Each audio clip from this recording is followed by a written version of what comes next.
Destiny అంటే మనం efforts పెట్టకుండా అది అంతకు అదే వస్తుంది అని అనుకోవడం, అది మన మూర్ఖత్వం అవుతుంది. ఖచ్చితంగా మనం యొక్క ఎఫర్ట్స్ని పెట్టాలి. ఎక్కడున్నా కూడా ఏం కావాలన్నా కూడా మనం 100% ఎఫర్ట్స్ ఇచ్చినప్పుడే అది ఖచ్చితంగా మనకు వస్తుంది. అలాగే ఇంకొకటి ఏంటంటే, మనం ఎవరికైనా కూడా వన్ అండ్ ఓన్లీ ఆప్షన్గా ఉండాలి, చాయిస్గా ఉండకూడదు.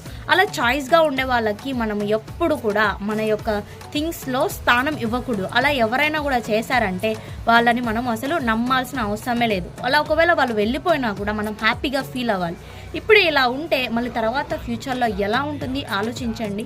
అలాగే నిజంగా చెప్తున్నాను, డెస్టినీలో కాకోకుండా ఎఫర్ట్స్ని కూడా ఫుల్గా మనం పెడితే అది ఖచ్చితంగా జరిగి తీరుతుంది. అది ఏమైనా కూడా మళ్ళీ వీళ్ళు అంటారు, వాళ్ళు అది అంటారు, ఇది సంథింగ్ అని చెప్పేస్తే అది అంతా కూడా క్రాష్.